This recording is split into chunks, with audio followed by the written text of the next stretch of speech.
On this episode of Cannabis Business Minds, we talk about the ins and outs of recruiting outside professionals into the cannabis industry.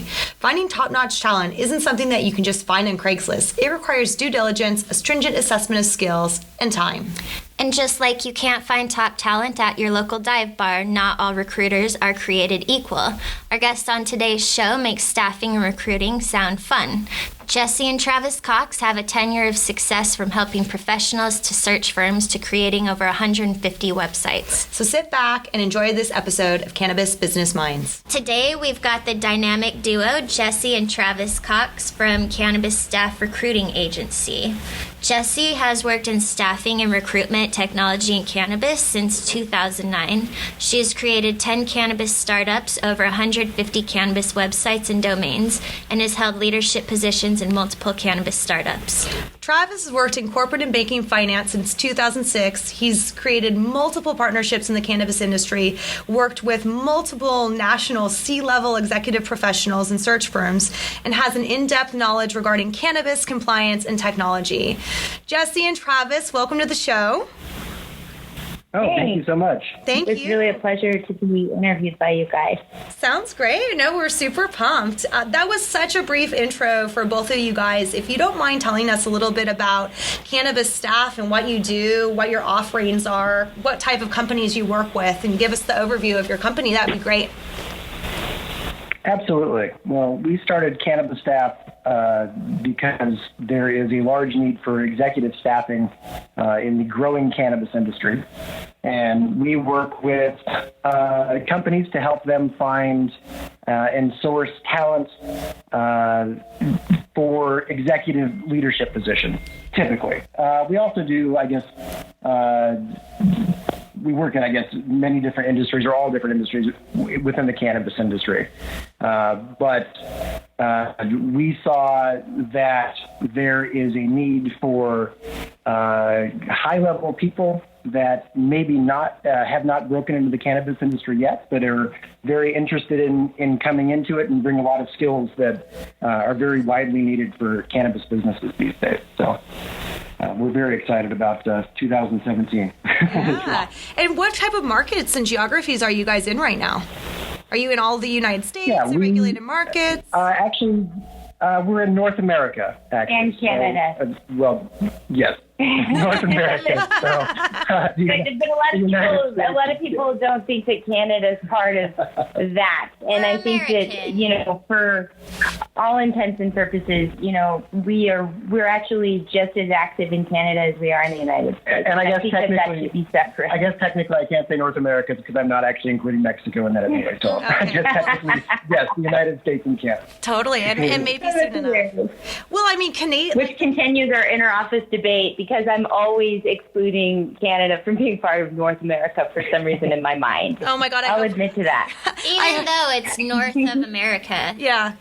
I hope Canadians are listening in or not. But the Canadian market's super thriving, and I imagine that you probably people are requesting a lot of, top talent up there just because of the medical program 2017, like the adult use actually hopefully happening. So I can see that Canada would be a source of demand.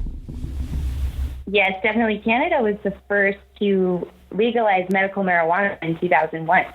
So what's really interesting is that, they're ahead of us in a lot of ways. And at the same time, we're able to really complement their workforce with seasoned professionals who know the cannabis industry, who for some reason in the last couple quarters have decided to make a huge exodus to Canada. I don't know why. And we're getting a lot of applicants who, are looking to cross the border to go to these executive level positions at Tweed and Canopy and other large corporations that are working in the cannabis industry, because it's become such an amazing, enormous opportunity to grow as industry professionals and to be taken quite seriously. I feel like in the U.S. there's still quite a bit of judgment toward the cannabis industry and our ability to be experts and executive level professionals.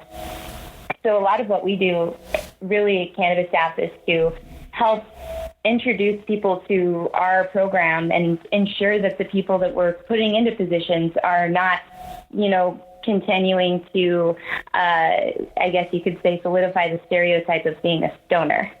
We try to make sure that all of our executives that we place into positions are executives who are high functioning, positive, always focused, and very much productive in their own positions and looking at going, higher and in a positive direction. No pun intended, right? I'm just kidding. Exactly. I use that word all the time, and it cracks me up because people always are like, yeah, higher.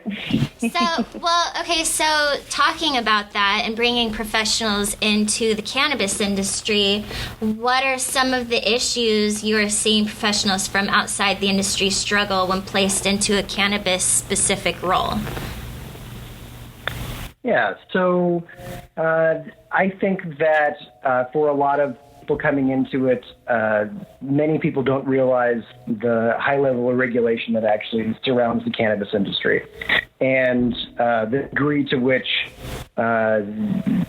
they will need to be compliant with a lot of the different laws and not only that, I guess, but hiring requirements of bringing people into it or coming into it, excuse me. And I think there's a learning curve as well, too, in terms of how cannabis is done as a business. But the good thing that we see is many of the professionals we actually place into positions are able to bring new skills to businesses that they haven't actually had before. So that's the exciting thing that we're seeing about placing people outside of the industry into it. Awesome.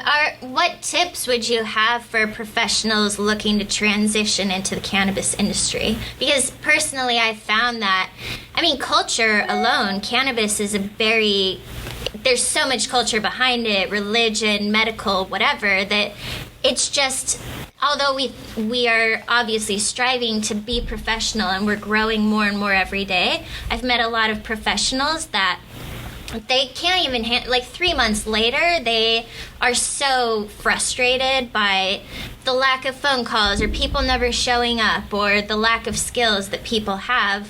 So I'm wondering if you have any tips for people looking to get into the cannabis industry that might make their transition a little easier. Sure. Yeah. And that's, unfortunately, one of the growing pains that we see in the industry is that in many companies, unfortunately, as they've grown, they've noticed deficiencies in some of the executives that they have placed into the roles. And yet you're absolutely right. Some of the things that you're saying really resonate with what we hear from hiring authorities, in that the people that, unfortunately, the positions they're searching for were places where they had people in the positions that acted, unfortunately, with the typical pothead, stereotype. And I think that, of course, I'm a big cannabis user. I've been using cannabis for, 25 years now, 26, I guess. I just had my birthday, so 26 years now. And I can say that I have, even though I use, and I probably use a significant amount, that I'm a functioning professional, and I treat my job as a high-functioning professional, not just a functioning professional, but a high-functioning professional. No pun intended on that, but a high-functioning professional where I take what I do very seriously, and I treat it as a serious thing. And I think that for tips for people getting into the industry you're right, absolutely. Number one, you are going to be dealing with people that potentially have some short-term memory loss issues, or so they need to be using a calendar, right, and using different ways. Mm-hmm. Lack of formal business experience, professionality, definitely. Yes. I recommend, Travis and I actually have some different types of, business communication programs that we use with more junior executives or someone who might be a cultivator that's never worked in the cannabis sector before, but they're wanting to build their profile and build a resume. And so we do try to help candidates when they come to us and maybe they don't have the polished resume or the polished skill set do take in, to take on one of these more corporate type positions.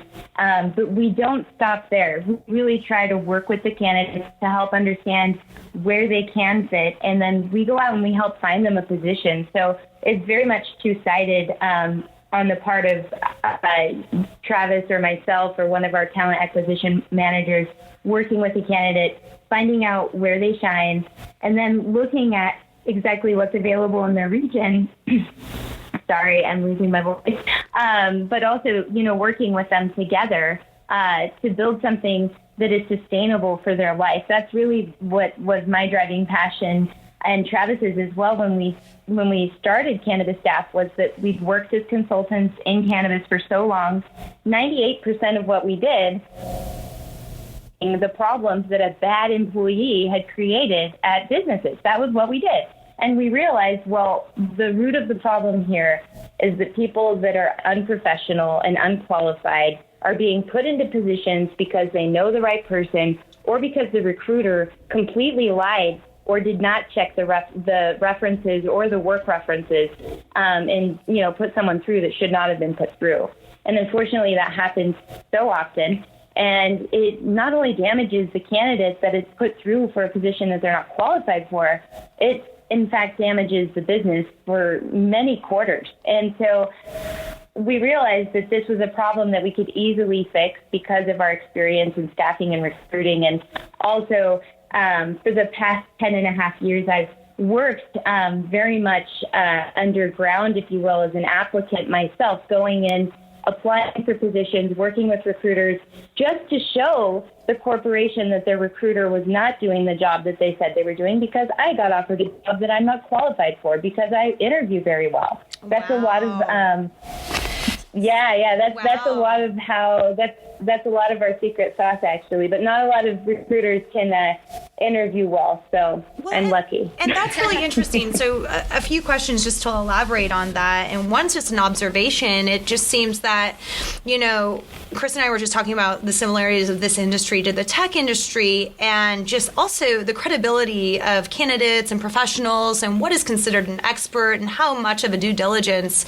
is actually being done to validate somebody's expertise and skill set, because it seems like what you guys just mentioned, that the moment that somebody's placed and does not have the expertise to do that function, well, essentially it's really going to hit the company. So for you, what drives companies to reach out to you guys instead of like listing jobs online or in other mediums?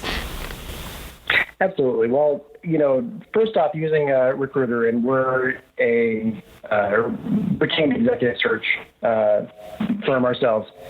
It's actually more cost effective overall than searching yourself, because first off, you have to realize that the person that's actually searching it, and most cannabis companies don't have an internal HR person, but searching yourself is taking away from the ability to actually do your job correctly. And not only that, but unfortunately, with placing ads on job boards, you're going to get job board applicants. And those are the type of people that typically we aren't actually getting. We're actually getting people that they normally wouldn't have access to. So people that are above average performers in their current position, and people that are looking to move to make a career change, not someone that was underperforming and, got let go, but someone that you actually is someone that would be really desirable if you could get them to move for your opportunities. So those are some of the reasons why they would use this. A couple of other reasons, obviously, confidentiality for the employer that's actually looking to hire. Many companies, of course, when you're looking at cannabis and when you put ads out on job boards, you're going to be flooded with applications.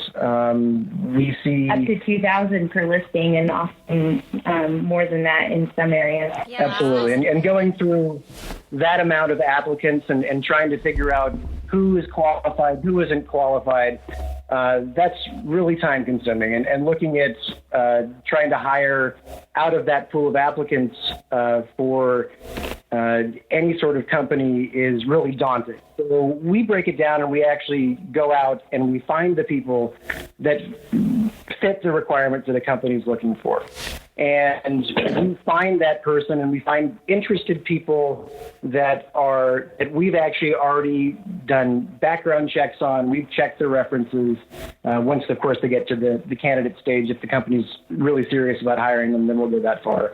Of course, we offer background checks and things like that, like a typical recruiter would. But we have a research team for higher echelon positions, for executive level, C-level positions, and also board candidate positions and medical positions, just to ensure that the people that we are putting through are industry professionals, that they operate in a authentic and transparent way, that we're not putting someone through that's going to, get them audited automatically because they have such a horrible track record, or someone that might have such terrible credit, that they can't even get a corporate credit card.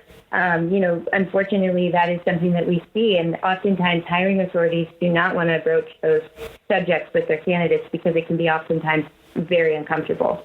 But Travis and I and our talent acquisition managers all have a really friendly approach, and I think that is something that really is core to our culture. We really are interested in the deeper relationship, not just finding someone a job and turning around and finding another person a job. It's not about finding people jobs. It's really about helping people understand their skill set and shining, in their own authentic way of who they are. That's really important to me as, a person, just individually. I want people to be authentic. I'm not totally familiar with how recruiting works, but does the company come to you and you find the candidate, or do you have a bevy of candidates that you've already gone through and done the background check and everything, and then you just have a stable of candidates you could pull from when a company comes to you? Like, how do you know both, when a company would do it? Yeah, both, in fact. So we are always networking. We are always getting to know more and more people every day. Of course, we have a multitude of people that reach out on multiple networks on an hourly basis, minute-by-minute basis, it seems like. Also really incredible inbound marketing engines just throughout the industry that helped us track more leads. Sorry to interrupt, Travis, but that's a big part of what we do during the day is working on inbound leads. Can you talk to us? But we... Oh, go ahead, Travis. Sure, but we... Yeah, of course. But we are typically approached by businesses that are searching for particular positions, and then we get requisitions from them, and at that point, essentially, we would look through our extensive network, see if there are suitable candidates that we know that are actually actively looking for positions or that would fit that skill set, and we will go and approach those people. If we don't have completely suitable candidates, of course, we find those candidates. So when it comes to the companies that you work with, would you say they're the type of companies that bring in at least $1 million in annual revenue? Are they, in my opinion, or in my estimation, they would be larger companies that value outside services such as recruiting firms because they know better. How large are the companies that I would contact say probably the smallest we probably work with is maybe 10 million in annual sales. Yeah. I think that's probably a good estimate. Yeah, that makes sense. Yeah, no, absolutely. And just for those people who don't understand, can you talk to us a little bit about what's the cost if you don't hire a good employee? Like, you mentioned it a little bit at the very beginning, how it can significantly hinder operations in a business, but can you elaborate a little bit on that? Definitely. I have personally seen businesses that have hired an ill-equipped industry expert, someone that, we would all see as being, a leader in the field on social media. I don't consider that to be a gold standard. I think that you should really do a little bit of homework before you hire someone and understand who they are. I do not believe in quick hire scenarios because they can be very dangerous. I always recommend, at least a 2 to 3 week interview process, because in that 2 to 3 weeks, you're able to really evaluate the individual that you're offering the position to. And in that, you want to ensure that the person going into an executive position who's going to have access to multiple shareholders, your vendor list, your proprietary information, if the person that you're hiring is not telling you the truth in the beginning, who's to say that 3 months down the road, when they're not performing, they're not going to take your list and all of your proprietary secrets over to a competitor? And that has happened so many times, and it's devastating for a lot of these new startups. So when Travis was talking about the ROI that you have in working with a recruiter or an executive search firm, there is an instant ROI equation that we actually are able to offer, which has a value that really does carry through, to the end of your, bottom line number, which can be the difference of hiring, someone who is a performer, someone who's, showing up and innovative, passionate, really wants to be a part of their position, or someone who lied on their application, is going to keep their head down, because people that keep their head down don't get, their resume pulled up by HR, and, they're just milking their time and they're not even performing. So, oftentimes that's why I recommend using a recruiter, is just to avoid that entire scenario. Absolutely.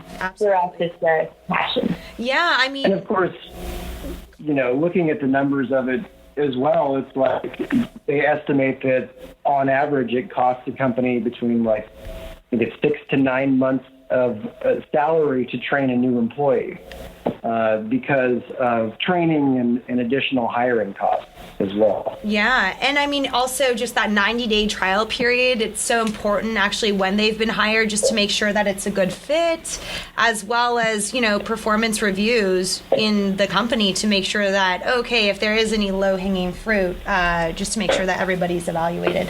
What's a healthy Definitely.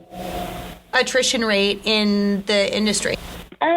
Let's see, Travis, what's the attrition rate? I'm sorry, I didn't hear the question. Oh, what's a healthy attrition rate in the cannabis industry? Like in comparison to the tech industry, for example, we do operational assessments with companies, and we will ask, what's your employee churn rate? And a lot of times they don't even have one. A lot of times they just hold on to people. And in California especially, your employees are your biggest risk to your company. And I think that that's one of your biggest asset. Yeah, asset and risk. And a lot of times companies don't know how to let go of people that are underperforming or people that are bringing down the morale in the rest of the company. So I'm wondering, what do you think is a healthy attrition rate that is more normal, where they actually keep people that perform and let people that are not performing go? Sure. Yeah, and what you're saying is really kind of the growing challenges, I think, in the industry, is that, and that's kind of what we've been seeing, third and fourth quarter last year, and kind of what a lot of companies that we're talking to are seeing as well too, is that there are a lot of companies that have, as you say, hung on to underperforming employees that they need to let go of, but they don't. As far as an attrition rate, I don't know. I mean, I don't really ever like to give companies numbers that say, what is and what isn't healthy. If you're talking about, of course, lower level positions, in terms of turnover, I think in every industry across the board, you're going to get high turnover in those positions. I'm talking about dispensary level positions and trimmer positions and lower level positions in the industry. That you're always going to have people that are going to be maybe unreliable, but that I don't think that only is for the cannabis industry, but that extends, I think, into retail and any other organization like that.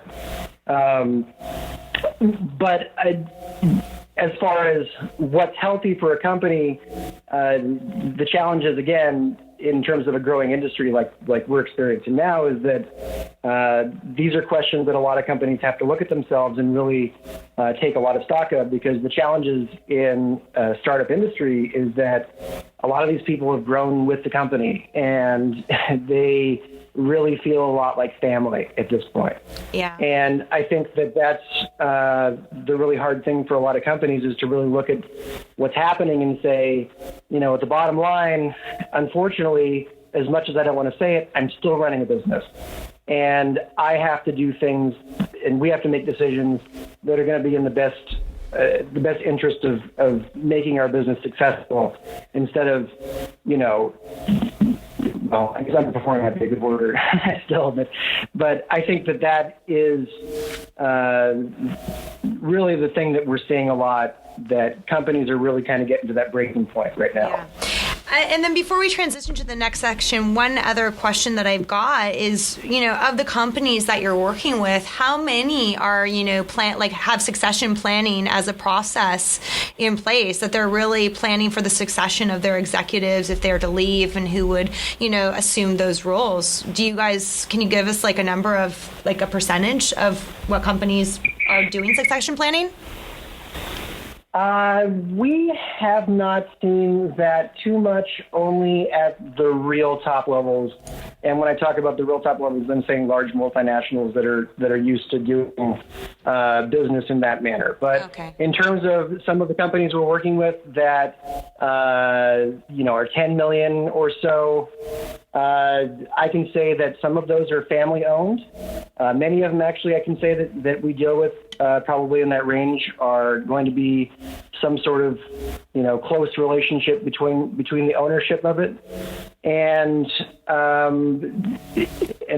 actually, and I'll be honest, in some of those roles, I know of executives that are actually looking for other positions, and they don't have a succession plan in place in terms of replacing those executives already. So obviously, the particular people I'm talking about are confidentially looking for other positions, but they are in situations where they aren't really thinking about the company's needs, but more their personal career growth.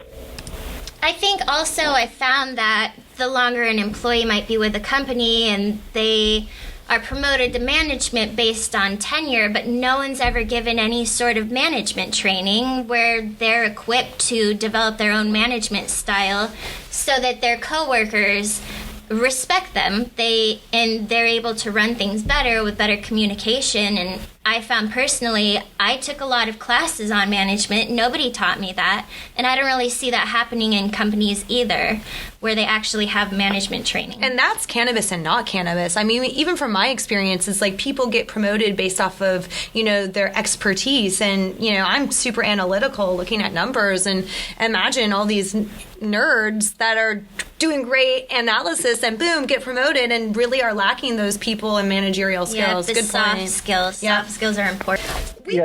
Sorry, if you don't mind if I comment on that. It's absolutely true what you're saying, and as I stated before, it's kind of one of the, I think, fortunate and unfortunate things that we're seeing in the industry right now.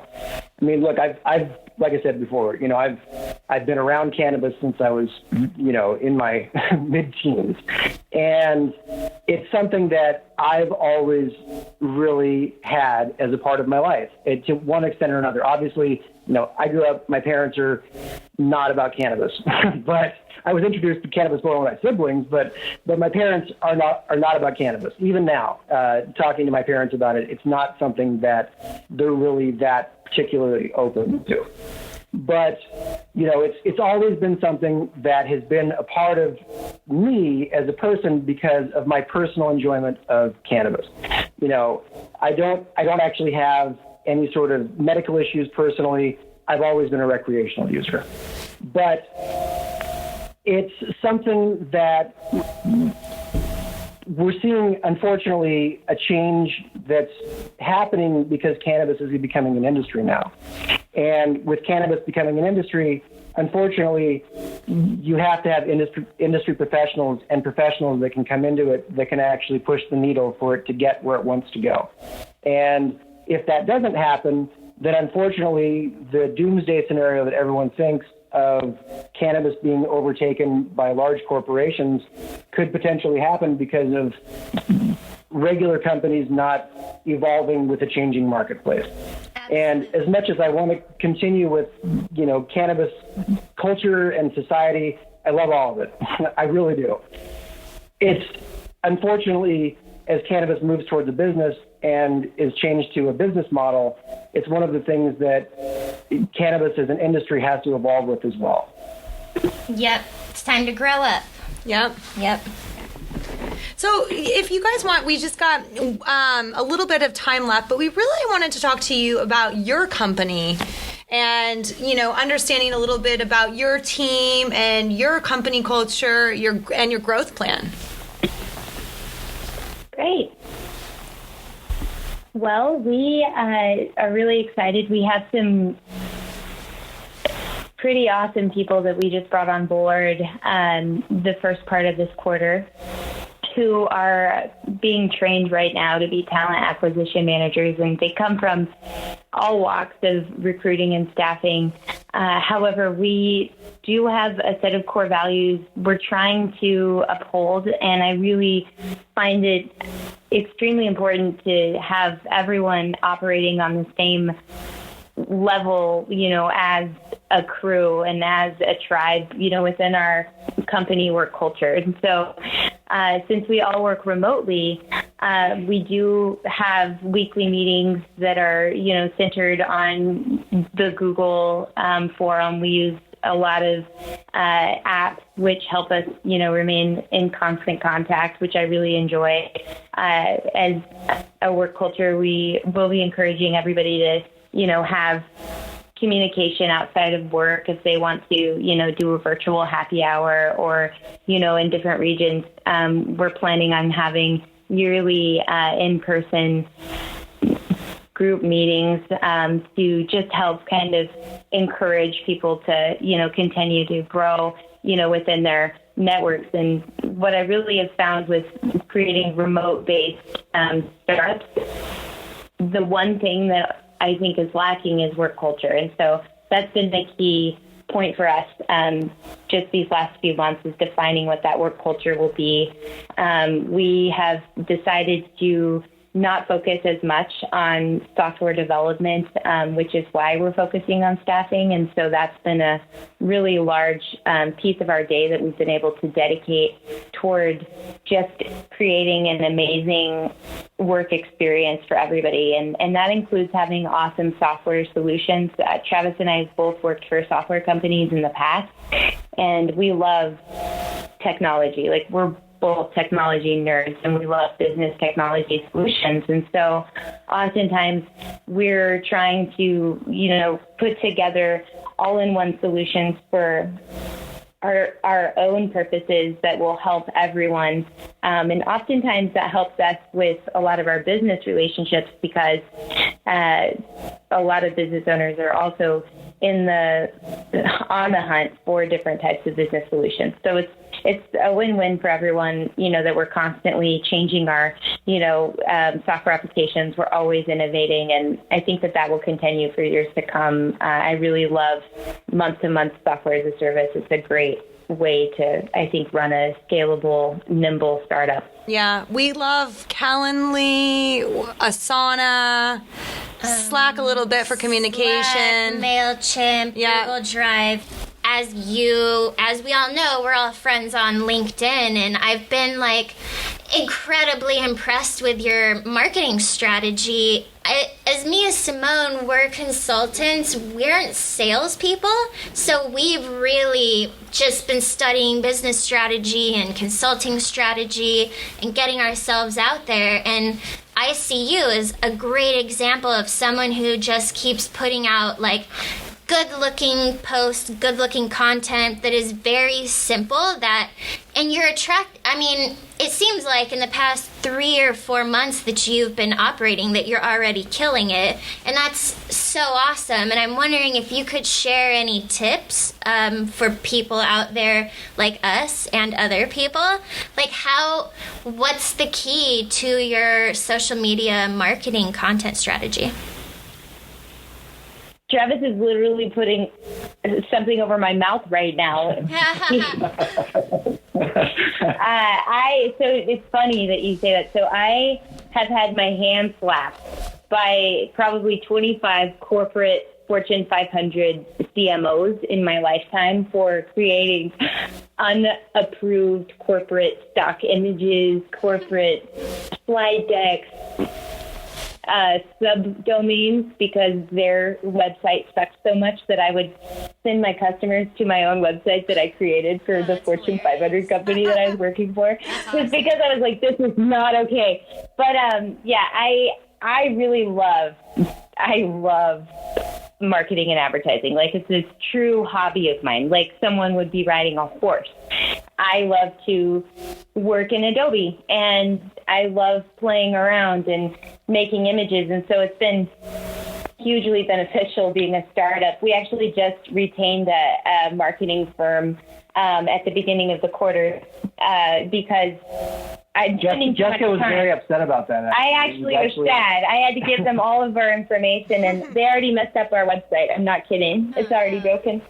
So, but yeah, they took away my keys to the creative office, believe it or not. That's so funny. If we dip down, tell me if our stuff starts sucking, and I'll be the first to jump on board.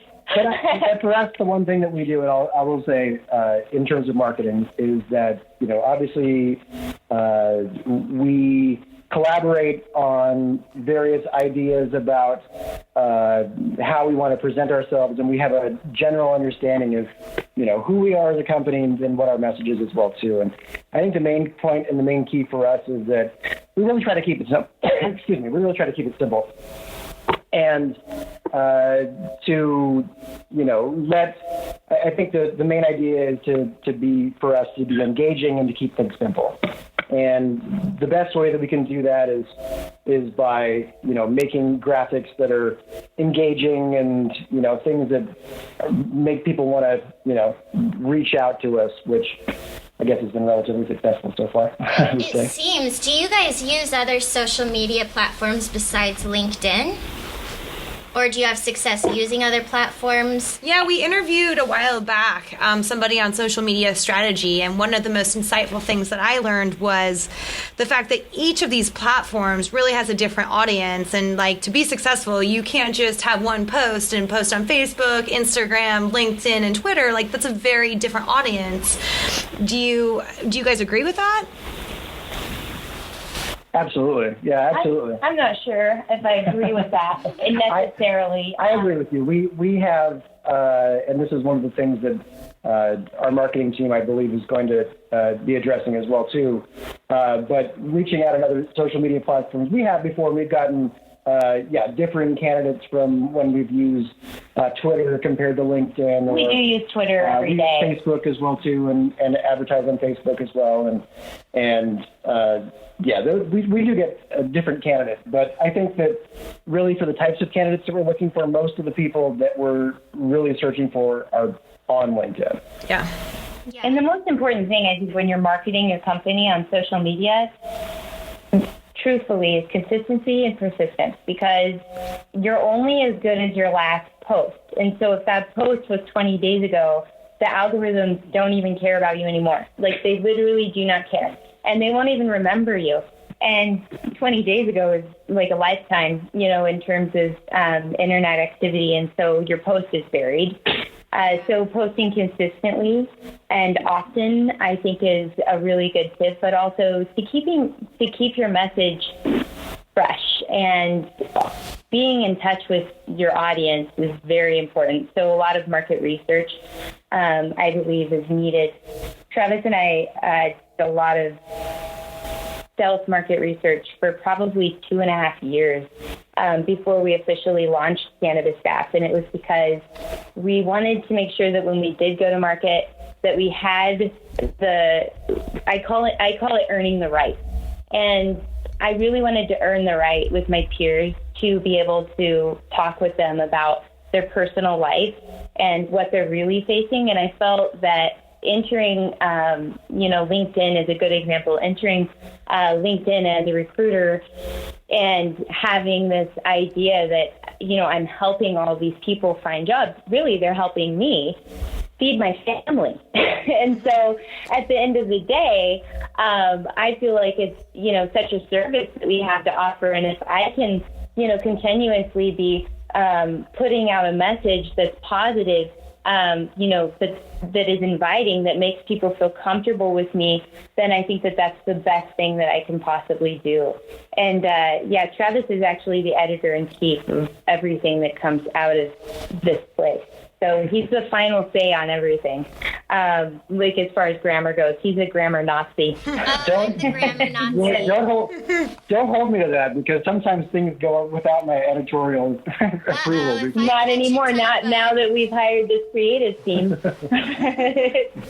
Yeah, I think that you guys and Jesse, we've never met, but I feel like I already know you, and we see each other's posts every day, and you've really positioned yourself awesome. You come across exactly what you're going for, and I think that that's an awesome strategy people should keep in mind. Definitely consistency. And for myself, I feel like I have a responsibility with my curation of articles that I'm going to share with people.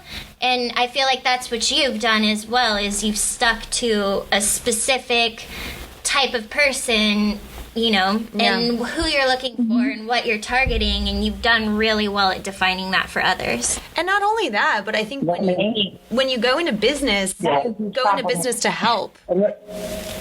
And it's clear, and let me say as well too that Jessica's given me a lot of probably undeserved praise in this conversation here today. But when it comes down to it, honestly, she is the driving force behind anything that happens here at Cannabis Staff, and it is true. And I see her working every single day, and I've seen her work tirelessly over the last number of years in the cannabis industry, and the ups and the downs, all of that has as a part of it, and she has never lost her determination and enthusiasm towards this industry, and she is, a very, very tireless worker. She will probably outwork the three of us. I can't say that for actually the two of you on this call. Most people I can. But she would easily outwork any of us, because she is so passionate about cannabis in general. I don't know if you know, but she hasn't mentioned on the call, but her brother is a very big cannabis patient as well too, and has been a grower for a long time. And it kind of opened up her eyes many, many, many years ago now to the possibilities of medical cannabis, and she's very passionate about that. And really, any sort of success that comes out of this company is really all good to her. Not exactly. It's 50-50 for sure. He puts up with my crazy. He does. If I didn't have him making sure that I was eating and sleeping and going to bed, and not totally crazy manic all the time. Travis is a lifesaver, seriously, and he's extremely brilliant. He's actually is Mensa level intelligent. So sometimes I literally have him, engage on every single call, because he offers something, for every situation and scenario. He has a plan B and a plan C ready to go. So I love that. Yeah, you guys are doing really well. From what I can see, good job. Yeah. Quite the dynamic duo. You guys are so nice. You guys as well. It's been such a pleasure to work with both of you, and I really can't wait until we can all be together in person and enjoy each other's company and fellowship, in a more real way, but this is just as good in my opinion. It's fun. Yeah, absolutely. Just a few more questions for the speed round. Are you guys ready? Definitely. Yes. Okay. If someone's getting into the industry, what's something that they should know? Be yourself. I think over anything else, don't be yourself, and come into it with an air of flexibility and the ability to change very quickly, because that's the industry you're entering into. That's for sure. Earlier when I mentioned that I had lied on applications to get positions, and, I'd walk into that CEO's office to reveal to them, that I'm an imposter It's like and that I'm still a good person. Yeah. And the thing is that feeling of being an imposter, it's a real feeling. And I can't imagine somebody living with that every day, because me just working at a corporation and knowing that that was my intention, I felt horrific. I felt like every day somebody was going to really Google me and find out that I do this and that this is how, I get into companies. And I was just like always thinking they're going to figure this out. Like I always impact their bottom line. Like they always, obviously it ends up really well for them. However, there was one situation where they were very angry and they really did not appreciate it at all. And I, in turn, wanted them to understand, you just spent, for each hire, you're spending, quite a bit of money to make sure that the person that you're putting through is a really good candidate. And I definitely know that 90% of recruiters are not doing their due diligence, and they're putting people through without checking any references. And I think that that's something that needs to be drawn into the light and understood by every single hiring authority, because it's something that's prevalent in this industry, definitely. And we are not about that at all, because I think that feeling of living a lie is terrible. Yeah, and it seems like that's kind of the point of getting a recruiter to send you applicants, is so that you don't get imposters passed That you've got the cream of the creme, the creme of the creme. Yeah. Yep. Absolutely.